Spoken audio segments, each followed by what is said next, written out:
चलें जी, welcome back. Last video of this session and last video of this day. और आज की नशिस्त में हमने डिस्कस करना है चैप्टर नंबर 13 पार्टनरशिप एक्ट का तीसरा और आखिरी चैप्टर, जिसका नाम है relationship of partners with third parties, यानी ये पार्टनर्स के थर्ड पार्टी के साथ क्या रिलेशनशिप्स हैं।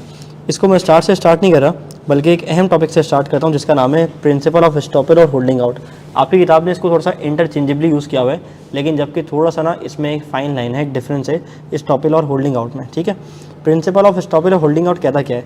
सबसे पहले मुझे समझने की ज़रूरत है कि स्टॉपेज का मतलब क्या होता है और होल्डिंग आउट का मतलब क्या होता है। देखो, स्टॉपेज का मतलब ये होता है कि एग्जिस्टिंग पार्टनर्स कुछ ऐसा कर बैठें जिससे पब्लिक के दरमियान एक कन्फ्यूजन क्रिएट हो जाए कि क्या वो मेरा पार्टनर है, क्या वो फर्म का पार्टनर है या नहीं है। जैसे मिसाल के तौर पे existing partners notice of retirement देना भूल जाएं। ठीक है, existing partners notice of retirement देना भूल जाएं। अब जिसकी वजह से लोगों को लगेगा शायद मिस्टर XYZ जो है वो ABC फर्म में पार्टनर है, जबकि वो नहीं है, तो ये principle of holding out apply होगा। अच्छा, स्टॉपेज क्या होता है। स्टॉपेज ये होता है कि एक बंदा डेढ़ होशियार वो उठता है और वो कहता है तुम्हें पता है मैं कौन हूँ बेटा, मैं उस फर्म का पार्टनर हूँ, हल्के मुझसे बात करना, बात समझ आ रही है, ज़्यादा बरमबाजी नहीं कराना, मैं उस फर्म में पार्टनर हूँ। जैसे अब मैंने यहाँ पे एक मज़ाहिया तौर पे समझाने के लिए एक 9 मई का वाक़या लिखा हुआ है।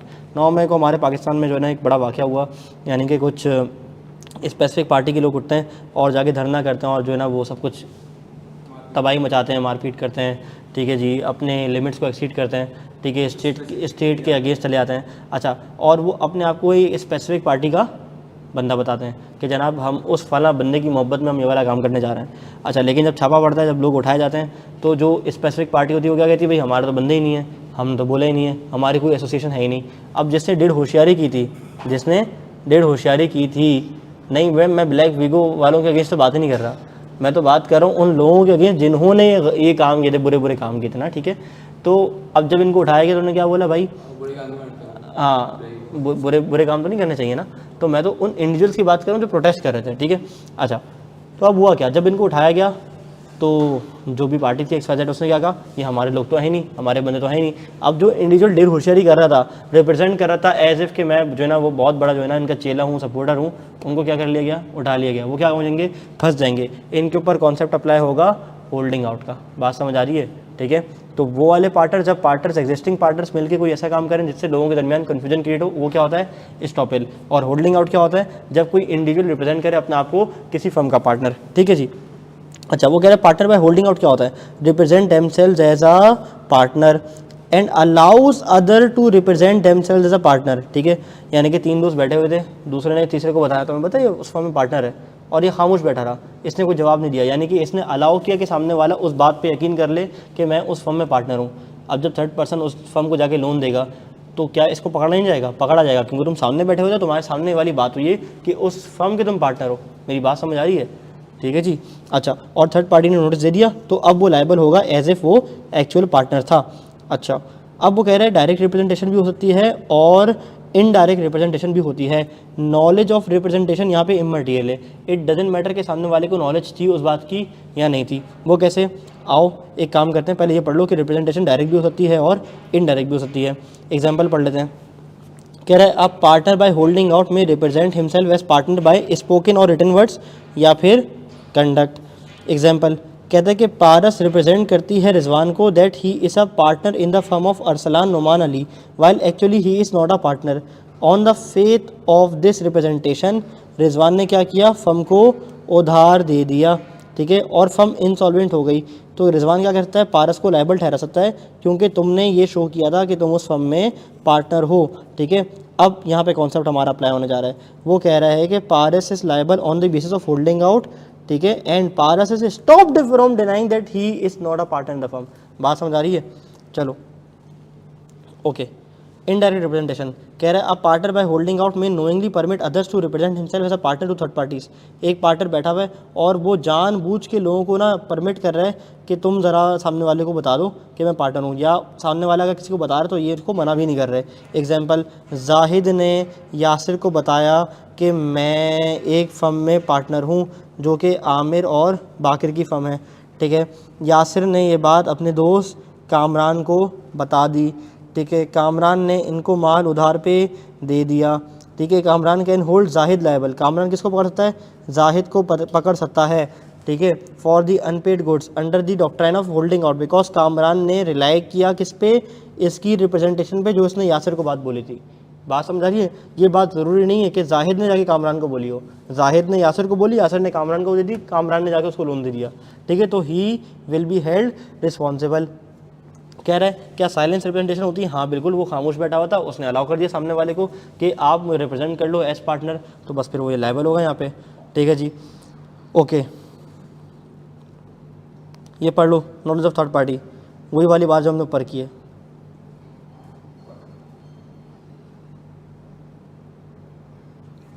अब देखो इस एग्जाम्पल में क्या कह रहा है, कह रहा है Zameer who is not a partner in the firm, ठीक है, ज़मीर ये कोई थर्ड पार्टी है, ठीक है, ज़मीर थर्ड पार्टी नहीं बल्कि ज़मीर एक बंदा है जो कि फर्म में पार्टनर नहीं है, consisting of Rehman and Salman, R और एस की एक फर्म है जिसमें ज़मीर बिल्कुल भी नहीं है पार्टनर। ये अनवर को बताता है क्या कि पता है मैं यहाँ पे पार्टनर हूँ, मैं पार्टनर हूँ। बाबर, अब बाबर इस केस में अनवर का दोस्त नहीं है, बाबर को कुछ पता ही नहीं है, अब बाबर ने उसको फर्म को क्रेडिट दे दिया और वो फर्म इंसॉल्वेंट हो गई।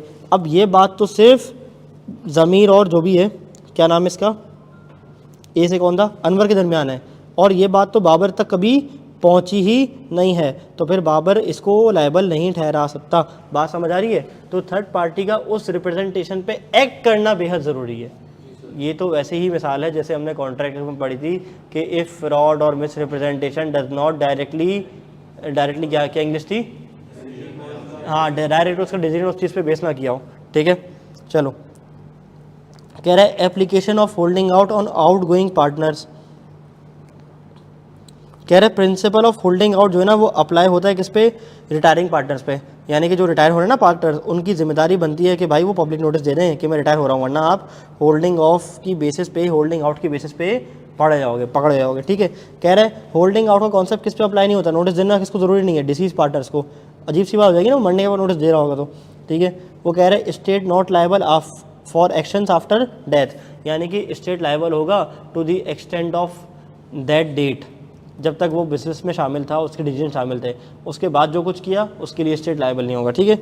Applies even without public notice. Okay, कह रहे हैं insolvent partners ceases to be partner from the date of order, not liable for action after the date of insolvency, और फर्म लायबल नहीं होगी फॉर इंसॉल्वेंट पार्टनर के action. अच्छा जी, अब आ रहा है transferee of partner interest. Transferee of partners interest मैं बता चुका था आपको ऑलरेडी, क्या कि ए है, बी है, सी है, डी है, ठीक है जी।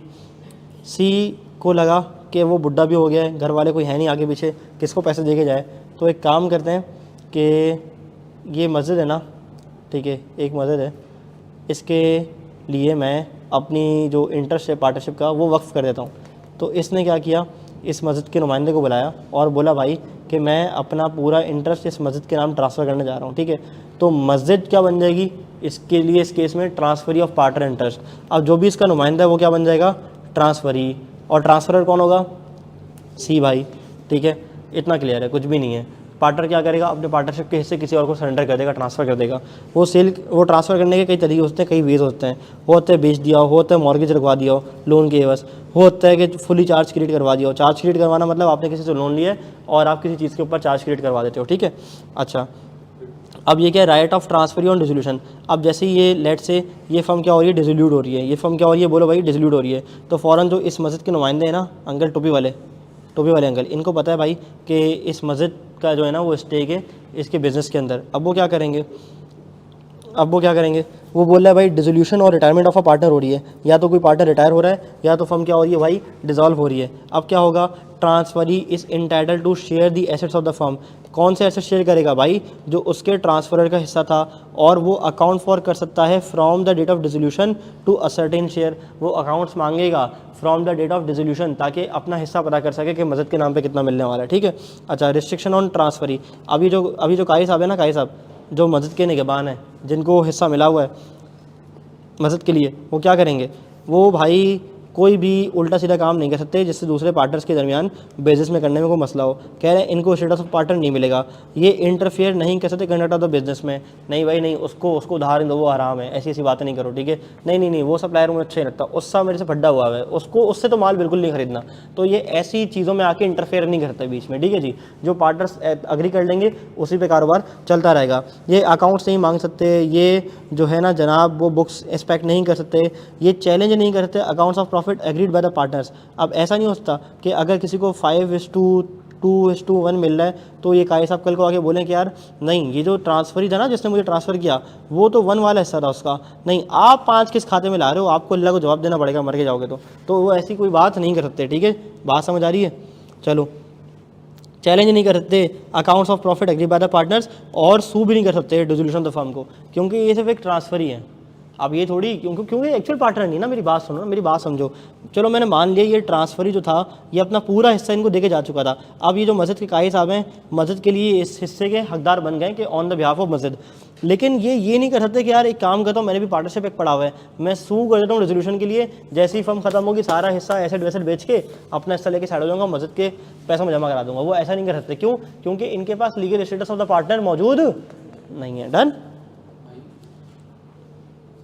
चलो, minor admitted to the benefits of partnership. अब बहुत आसान टॉपिक आने वाला है। क्या? देखो, हमने कॉन्ट्रैक्ट एक्ट 1872 में एक चीज़ बखूबी पढ़ी थी, सीखी थी, सोची थी, समझी थी कि माइनर के साथ आप कॉन्ट्रैक्ट नहीं कर सकते। अगर आप माइनर के साथ कॉन्ट्रैक्ट करते हो तो वो क्या होगा, बोलो भाई? वॉइड हो जाएगा, वो वॉइड हो जाएगा, ठीक है। अच्छा, फिर पार्टनरशिप के अंदर आके हमने इसकी एक एक्सेप्शन पढ़ी, क्या?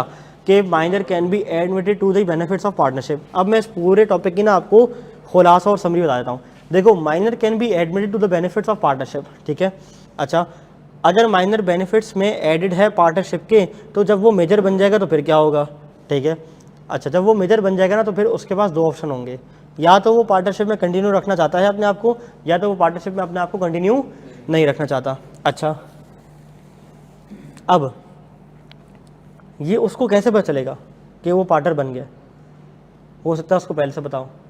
अगर पहले से पता होगा उसको कि वो जब माइनर था तो वो एडमिट था किसी बेनिफिट्स ऑफ पार्टनरशिप के अंदर, तो फिर वो जब 18 साल का हो जाएगा तो विदिन 6 मंथ का टाइम है ना, ऐसे ही है, 6 मंथ का टाइम है, तो उसको 6 महीने के अंदर अंदर नोटिस देना पड़ेगा कि क्या वो पार्टनर बनना चाहता है या वो पार्टनर नहीं बनना चाहता। अगर वो पार्टनर बनना चाहता है तो फिर सारी जो लायबिलिटीज है ना वो रेट्रोस्पेक्टिवली इसके ऊपर आ जाएंगी, ठीक है। और अगर वो पार्टनर नहीं बनना चाहता तो फिर खल्ली वल्ली खत्म, अपना शेयर ले और साइड हो जाए। बात समझ आती है? अच्छा, व्हाट इफ उसको पता ही ना चले कि वो पार्टनर था, 18 साल का हो गया, अब उसको पता ही नहीं है, उसको 21 साल की उम्र में जाके पता चला, तो ऐसे में लॉ कहता है कि on attaining the age of majority और on knowing the fact that he was admitted to the benefits of partnership whichever is later, ठीक है, तो उससे 6 महीने काउंट होना शुरू हो जाएंगे। बात समझ आ रही है? अच्छा जी, अब वो कह रहा है भाई contract with minor is void ab initio, ठीक है। Partnership is form by contract, minor can not enter to a partnership agreement with concern minor can benefit from existing partnership, ठीक है जी। Position of minor before attaining majority, minor क्या करेगा, share of property लेगा, profit लेगा, access to inspect and copy of accounts, not book of accounts, ये सिर्फ copy of account ले लेगा, बुक्स ऑफ अकाउंट नहीं लेगा। नहीं, मेरा बचपन इससे बहुत बुरा था, ये तो बहुत अच्छा है, ठीक है जी। मैं अपने बचपन में ना वो VCR देखता था, मेरे घर में VCR था। हाँ, वो भी करता था बचपन में यार। मैंने ना कभी अल्हम्दुलिल्लाह बाहर निकलने नहीं दिया, क्योंकि वो मेरा जो बचपन था ना वो पीक वाला टाइम था, भाई लोग वाला, दहशत गर्दी वगैरह भी थी, हालात भी बड़े बुरे थे, तो कभी घर से निकलने नहीं दिया। इवन अब तो अल्हम्दुलिल्लाह चीज़ें अफोर्ड कर सकते, तो मैं PS5 वगैरह भी खेलता हूँ, गेमिंग चेयर भी ली हुई है, सब कुछ ली हुई है। जब मैंने गेमिंग शुरू की थी ना, काउंटर स्ट्राइक खेलता था, तो जो रैक नहीं होता टीवी रैक के ऊपर कंप्यूटर रखा होता था और मॉनिटर होता था, LED थी नहीं, तो वो यूँ घुटने के बल बैठ के हम काउंटर स्ट्राइक खेलते थे। फिर जब पैसे आए तो टेबल ली, पर टेबल के ऊपर शिफ्ट होकर चेयर रख के, चेयर भी कौन सी, प्लास्टिक की, वो भी फिर कोई वाइट वाली जो चेयर आती थी ना, वो प्लास्टिक वाली चेयर। मैं घर में डोरेमोन देखता था। बेटा मैंने बचपन में से छोटा भीम देखा है, ठीक है, हाँ छोटा भीम देखा है मैंने, हाँ टीवी वाला, पोगो टीवी का, मेरा बचपन उसमें निकला है। मेरे दोस्त देखते थे Ben 10 और पता नहीं क्या क्या, मैं ही देखता था। नहीं, चुटकी को नहीं, छोटा भीम को देखता था भाई। तो नहीं, वो कुछ भी नहीं देखा, पप्पा कुछ भी नहीं देखा। IGI खेली नहीं, IGI नहीं खेली मैंने अपने बचपन में जो गेम्स खेले ना, वो विकॉप 2, वर्चुअल कॉप 2 एक बड़ा मशहूर गेम था। वो need for speed 2, need for speed 2 में वो फरारी और वो ऊँट और वो गाय बैल सब आया करते थे, ठीक है। अच्छा, नीड फॉर स्पीड 2, NFS 2 के लिए नहीं, वेलो वेलो तो अभी बहुत नए गेम्स हैं ये। GTA वाई सिटी भी नहीं खेला, वो भाई कहता था बुरा गेम है, उसको नहीं खेलो। हाँ, तो need for speed, counter strike और क्या है, वीक ऑफ 2, टेकन वेकन कहाँ था उस वक्त, PC पे था होगा, किंग ऑफ फाइटर खेला है। अच्छा, फिर न्यू जियो के जितने गेम्स हैं, न्यू जियो के जितने गेम्स हैं वो खेले हैं, सुपर मारियो खेला है, ठीक है। अच्छा, फिर जब मैं बड़ा हो गया था ना, मीम 32 और फ्रिज पे नहीं खेला, नहीं। CS2 खेलता हूँ, नहीं CS2 नहीं खेलता, आता ही नहीं है। अच्छा, इसके अलावा ड्रैगन बॉल दी नहीं है, बहुत सारे बात के गेम है। फिर ख्याल जब फोर्टनाइट नहीं है, भी नहीं खेला। जब बड़ा हो गया ना, तो फिर वो फेसबुक पे मिनी क्लिप के गेम्स आते थे, 8 बॉल पूल और एक आता था क्रिकेट मास्टर ब्लास्टर, तुमने किसी ने नहीं खेला होगा, वो बहुत पुराना गेम है। खेला है मास्टर ब्लास्टर क्रिकेट, फेसबुक पे आता था, वो खेला है, ठीक है। तो ड्रैगन सिटी भी था और वो एक क्राइम गेम भी आता था, वो भी खेला है। सर ये साथ रहते हैं, अलग है, अलग है।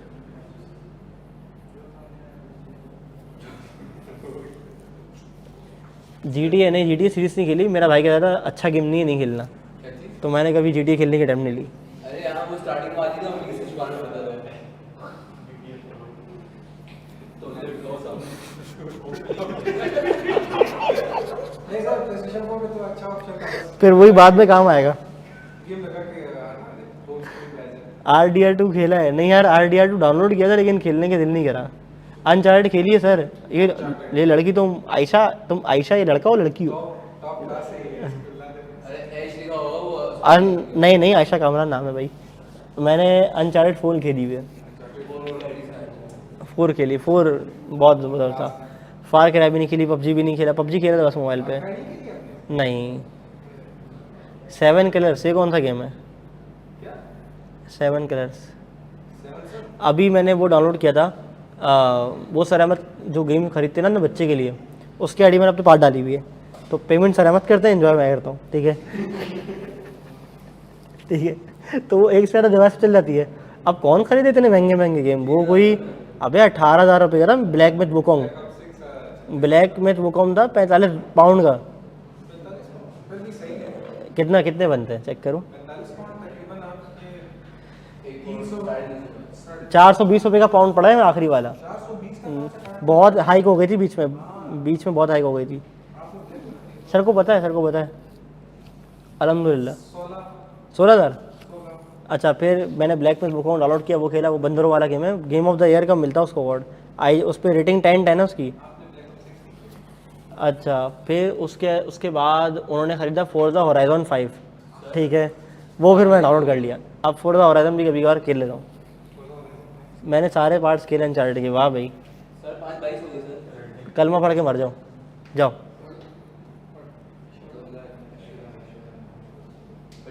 ठीक है, फीफा, हाँ फीफा खेला है मैंने, आखिरी बहुत लोगों के साथ खेला है, आखिरी 25 खेला है, अभी भी खेलता हूँ।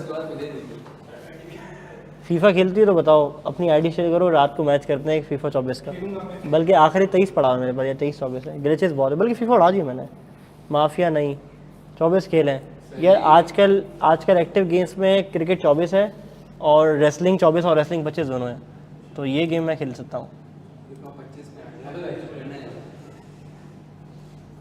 क्रिकेट 24 खेलते हैं, ठीक है भाई। मेरी PSN आईडी क्या है? मेरी PSN आईडी ना मुझे वसी ही है, ठीक है। ये मेरी PSN आईडी है, तस्वीर मेरी अपनी लगी हुई मिल जाएगी, ठीक है। तो क्रॉस प्ले होता है ना रयान, मैंने उस पर खेला है ना दोस्त के साथ, तो क्रॉस प्ले हो जाता है क्रिकेट 24 में। डन है, खेलते हैं, रात में मैच करते हैं, याद दिलाना। सर PC पर शिफ्ट कर लेने यार, मज़ा नहीं आता PC। मैं तो पोर्टेबल वो लेना चाह रहा हूँ अभी, PS5 पोर्टल। मेरे भाई खेलते हैं फीफा, मेरे पीछे पड़े रहते हैं, आओ खेलें। अच्छा चलो आ जाओ यार, माइनर पे वापसी आ जाओ, बहुत बातें कर ली। तुम लोग बातें करो, फ्री होने लग जाते हो यार, गेम की बातें करते रहते हो यार। सर जो आके अभी खेलेगा ना हमारे साथ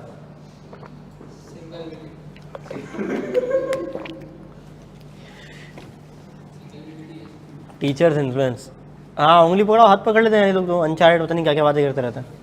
आ जाओ, लायबिलिटी ऑफ माइनर।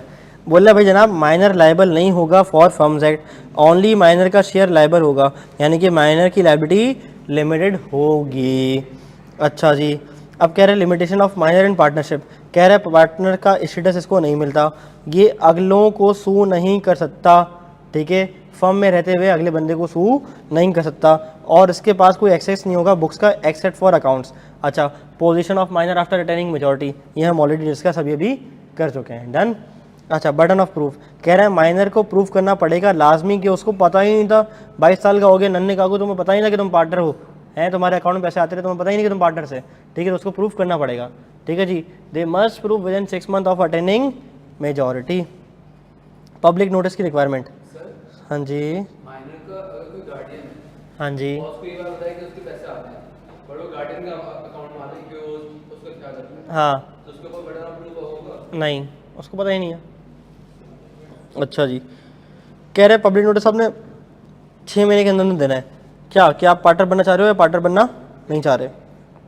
अगर आपने पब्लिक नोटिस नहीं दिया तो आपको समझा जाएगा कि आप पार्टनर्स हो after 6 month of attaining majority, done. कह रहे हैं अगर आपकी एज ऑफ मेजॉरिटी अटेंड करने के बाद क्या हैसियत है, अगर आप पार्टनर बनना चाहते हो तो फिर आप पर्सनली लायबल होगे for all the assets admission and entitled to same share of profits and property. अच्छा, अगर आप सोचते हो कि यार नहीं मैंने पार्टनर नहीं बनना, अगर आपने पार्टनर नहीं बनना तो राइट्स एंड लायबिलिटीज कंटिन्यू रहेंगी until the date of public notice, no liability for acts after public notice and share not liable for firm's act after public notice. कह रहे हैं मैं रोटी को चोची बोलता हूँगा 18 की एज तक, क्या बात। चलो, ये हमारा चैप्टर नंबर 13 ख़त्म हुआ, क्योंकि हमने बीच से स्टार्ट किया था तो इसका स्टार्ट का हिस्सा हमारा बाकी है। आ जाओ, ओके। कह रहे हैं जनाब partner to be agent of the firm, ये बात हम ऑलरेडी डिस्कस कर चुके हैं। मोड ऑफ एक्सरसाइजिंग अथॉरिटी, कह रहे हैं जनाब to bind a firm, act जो बंदा करेगा ना वो एग्जीक्यूटेड इन फर्म्स नेम होना चाहिए और उसकी इम्प्लाइज हो, उसकी इंटेंशन से इम्प्लाई होता हो कि जनाब वो ये एक्ट फर्म को बाइंड करने के लिए कर रहा है। कह रहा है जनाब अथॉरिटी ऑफ द पार्टनर्स में वो बात कर रहा है capacity to bind the firm भी होनी चाहिए, वो एक्ट करेंगे as an agent for other partners. Type of authority 3 तरह की होती हैं जो हम एजेंसी पढ़ के आ रहे हैं, एक्चुअल, इम्प्लाइड और authority in case of emergency, जिसका नाम था ऑस्टेंसिबल अथॉरिटी भी कहते हैं ना इसको। अच्छा, एक्चुअल अथॉरिटी क्या होती है पढ़ के आ चुके हैं हम, ठीक है। इम्प्लाइड अथॉरिटी क्या होती है बोलो भाई, जो उसकी पोजीशन से जाहिर हो रही हो। अच्छा, अब जनाब वो कह रहा है जनाब कि every partner within the scope of implied authority में bind the firm by following acts. कौन कौन से काम करता है भाई? बाय सेल करता है, पेमेंट रिसीव करता है, कॉन्ट्रैक्ट करता है, अकाउंट सेटल करता है, एम्प्लॉय करता है, ड्रॉय करता है, चेक बना सकता है, मॉर्गेज प्लेज करवाता है, सू करता है दूसरे लोगों को, तो ये उसकी इम्प्लाइड अथॉरिटी वाले काम है। कह रहे हैं जनाब कि ज़रूरी इंपॉर्टेंट ये नहीं कि वो क्या काम कर सकता है, इंपॉर्टेंट ये कि वो इम्प्लाइड अथॉरिटी में रह के क्या काम नहीं कर सकता, ठीक है। वो क्या काम नहीं करता भाई? आर्बिट्रेशन, वो मैटर कोई आर्बिट्रेशन के पास नहीं लेके जा सकता, सब लोग कंसल्ट करेंगे फिर ही लेके जाएंगे। वो कोई बैंक अकाउंट नाम नहीं खुलवा सकता अपने खुद के नाम पे on behalf of the firm. Compromise नहीं करता, कॉम्प्रोमाइज़ मतलब वो तो समझौता, किसी क्लेम चल रहा है, कोई डिस्प्यूट चल रहा है तो उसके लिए कोई कॉम्प्रोमाइज़ अलग से हो जाके पर्सनली नहीं करता। विड्रॉल और सूट नहीं कर सकता, कोई लायबिलिटी कोर्ट में जाके एक्सेप्ट नहीं कर सकता, कोई इमूवेबल प्रॉपर्टी फर्म के नाम पे नहीं ले सकता अकेले जाके, और इमूवेबल प्रॉपर्टी को ट्रांसफ़र भी नहीं कर सकता जो फर्म के नाम पे है, और पार्टनरशिप के बिहाफ पे किसी और पार्टनरशिप बिजनेस के साथ कोई ट्रांजैक्शन नहीं करता, कोई बिजनेस में एंटर नहीं हो सकता, ठीक है जी, ओके। कह रहा है restriction of employed authority, mutual contract by partner, restriction effective होगी जब when third party is aware of the restriction. अगर थर्ड पार्टी को पता है रिस्ट्रिक्शन का, जब भी रिस्ट्रिक्शन का फायदा है, थर्ड पार्टी को नहीं पता तो फिर फायदा वो तो अथॉरिटी से एक्सीड कर जाएगा और थर्ड पार्टी को नुकसान बेयर नहीं करना पड़ेगा, क्योंकि थर्ड पार्टी को नुकसान कभी भी अलॉट नहीं करते इस केस में, ठीक है। Third party does not know that individual is a partner, कैसे आओ एग्जाम्पल समझो, पढ़ो एग्जाम्पल। कह रहे Jazib and Ghalib are partners in a firm, ठीक है। द पार्टनरशिप डीड रिस्ट्रिक्ट करती है employed authority of Jazib to borrow money in the name of the firm, ठीक है। जाजिब ने लेकिन फिर भी बोरो कर लिया सहार बैंक लिमिट से।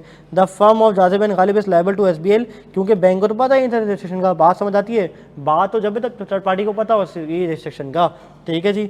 आ जाओ, extension of employed authority bye contract. अच्छा, कभी कभार ऐसा होता है कभी कभार ऐसा होता है कि उसको ना एक बंदे को कह दिया जाता है कि जनाब तुम जब माल बेचोगे ना तो तुमने 50,000 से ऊपर का माल नहीं बेचना, लेकिन हो सकता है वो 50,000 से ऊपर का माल बेचे, 70,000 रुपये का माल बेच दे। अब क्या होगा, अब बाकी पार्टनर्स चाहें तो उसके एक्ट को रेटिफाई कर सकते हैं। अगर बाकी पार्टनर्स ने उसके एक्ट को रेटिफाई कर दिया, रेक्टिफाई नहीं बोला, रेटिफाई कर दिया, तो इससे सारे शक व शुबहात दूर हो जाते हैं, धुल जाते हैं, मिट जाते हैं, ख़त्म हो जाते हैं कि क्या कोई रिस्ट्रिक्शन थी भी या नहीं थी। ठीक है, अच्छा जी। Partners authority in case of emergency, agency के अंदर पढ़ चुके हैं, बात समझ आ रही है, क्लियर है, सेम चीज़ है।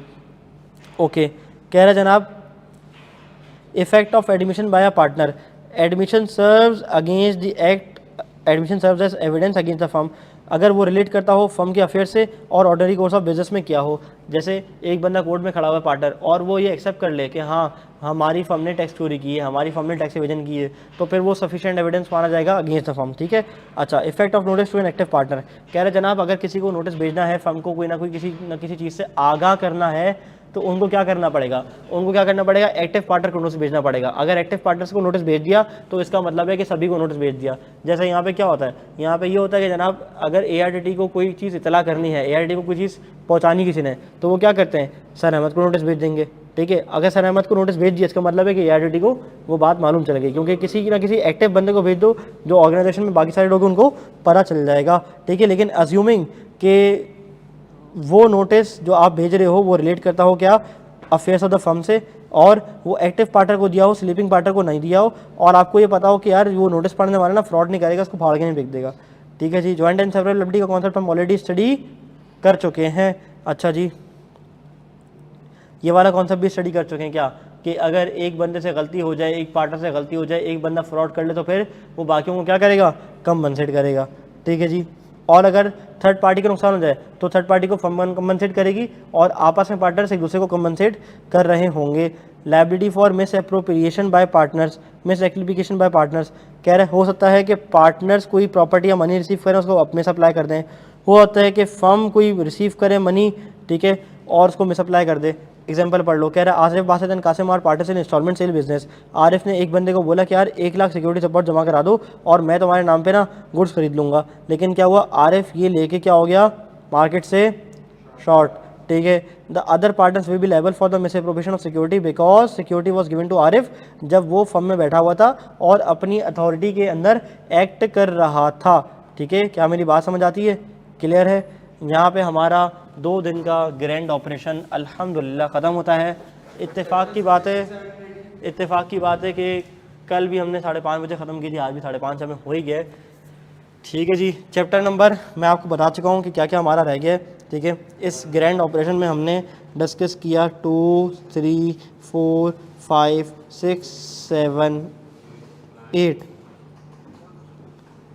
9, 10, 11, 12, 13, 14, 15। अच्छा, ये जो 2 से लेकर आपका 10 तक का एरिया है ना, कॉन्ट्रैक्टेड का, आई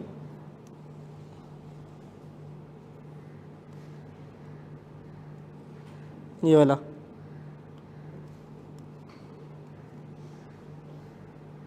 ठीक है, ये कमोबेश कितने नंबर का आता है बोलो, ये कमोबेश आता है 50 से 60 नंबर, एवरेज पे 50 मार्क का टेस्ट होता है। बस अच्छा, एक से जैसा जो पार्टनरशिप और नेगोशिएबल का एरिया कितने का मार्क्स का टेस्ट होता है, 30 मार्क्स। सुकून से सेफली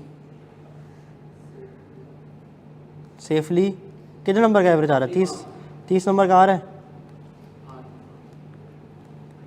ठीक है, कम से कम 30 मार्क का आ रहा है। ठीक है, ये आपके हो गए कितने मार्क्स बोलो भाई, 80 मार्क्स। अच्छा, अब इसमें जो 10 नंबर की ग्रेड है, 5 से 10 नंबर की, वो आ रही है तकरीबन आपकी लीगल सिस्टम की। अगर मैं तकरीबन 8 नंबर और लगा लूँ, कितने हो गए, 10 नंबर लगा लूँ ना, 10 मार्क्स आ गए आपके किससे, लीगल सिस्टम से। ये फिक्स 10 मार्क्स हैं। ठीक है, और बाकी, हाँ, और जो बाकी के 10 मार्क्स हैं आपके वो कहाँ से आएंगे, चैप्टर नंबर 16, 17 और 18 से मिला के पूछे जा सकते हैं। ठीक है, तो ये आपका हो गया 100 मार्क्स का पेपर।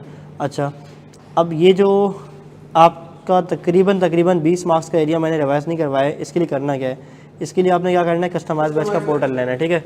कस्टमाइज बैच का पोर्टल लेने के लिए ARDT एडमिन से आप रब्ता कर लें 031111444090, ठीक है। इसके लेक्चर्स वहाँ पे अवेलेबल हैं। इसका क्या करना है, आपने लीगल सिस्टम को याद करना है, क्योंकि वो जो चैप्टर है ना वो प्योर रट्टे वाला चैप्टर है, उसमें कुछ समझना नहीं है, उसमें कोई केस स्टडी ऐसा चाहती नहीं है, वो रट्टे वाला ही चैप्टर है। चैप्टर नंबर 16, 17, 18 और 1 उसका आपने याद करना है। अच्छा, चैप्टर नंबर 1 पे ना लोग यकीन करो कि 10 से 12 घंटे लगा देते हैं पढ़ाने के लिए। मैं चैप्टर नंबर 1 को 2 घंटे के अंदर कराया हुआ है, आसान करके कंसाइज करके बता दिया, इसको आप इस तरह से याद कर लेना, ठीक है। अच्छा, अगर से पास बस कर याद चैप्टर नंबर 1 के 5 से कर लो, और जो एरिया रह गया है वो तो फिर इस बार बहुत इंपॉर्टेंट है, क्योंकि कभी पूछा नहीं, इस बार पूछ सकता है, ठीक है। तो 5 से भी करना है और अदर देन 5 से भी आपने करना है, ठीक है। अच्छा, 1.75 की स्पीड में लिया जाता है, पता नहीं याद। चैप्टर नंबर 1 अगर किसी को लीगल सिस्टम का याद नहीं हो रहा तो उसके लिए सलाह क्या है, उसके लिए सलाह ये है कि यार आपने जैसे उसकी लर्निंग ऑब्जेक्टिव्स है ना, अगर उसके अंदर लेट से 8 सब टॉपिक्स हैं, ठीक है, अगर उसके अंदर कोई 8 सब टॉपिक आ रहे हैं तो एक सब टॉपिक आपने रोज़ याद कर लेना है, ठीक है, और अगले दिन उसको उठ के रिवाइज करना है और फिर दोबारा याद करना है। अच्छा, अब आप लोगों के लिए फाइनल एडवाइस क्या है, आप लोगों के लिए फाइनल एडवाइस क्या है?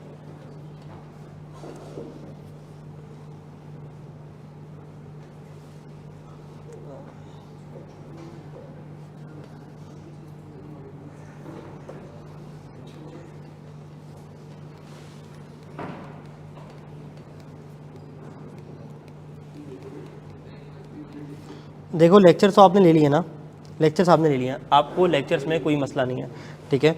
अब आपने क्या करना है, चैप्टर नंबर 2 उठाना है, ठीक है, उसको करना है बुक से रिवाइज, ठीक है।